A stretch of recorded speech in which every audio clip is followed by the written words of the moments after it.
স্যারের নয় ইন্টারভিউ স্যারের সংবর্ধনাটা তাহলে স্যারের বেরিয়ে যেতেছে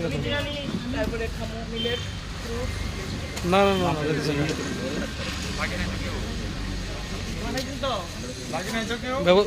ব্যবস্থা হয়েছে ম্যাক্সিমাম ফার্স্ট থাকে না কিছু লাগে আরে রাকিদাস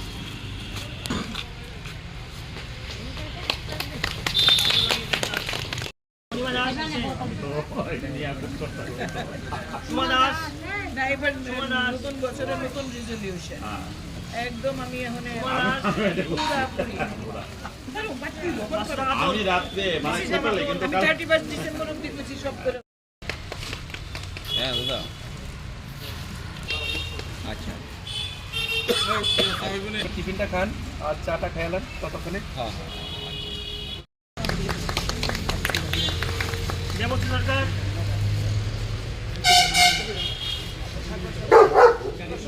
সবাই শুভেচ্ছা জানাও। আরতি পাল, রূপসী মল্লিক,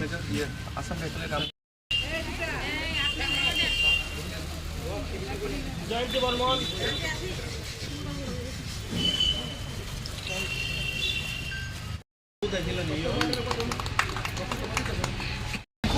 তিনি শুধু একজন গভর্নমেন্ট এমপ্লয়ি নন, যে পুলিশ অফিসার শুধু নয়, এই সমাজের একজন মানুষ এবং এই সমাজের একজন যার সত্তা রয়েছে, যার একটা ভিন্ন চিন্তা ভাবনা রয়েছে এমন একটি মানুষ তিনি হচ্ছেন রাজ্যের মাননীয় মুখ্যমন্ত্রী, যে আহ্বান রেখেছেন নেশামুক্ত ত্রিপুরা। তিনি নেশামুক্ত ত্রিপুরার জন্য ওতপ্রোতভাবে কাজ করেছেন এই তেলিয়ামুড়া মহকুমায় বিগত তার পোস্টিংয়ের সময়কাল থেকে।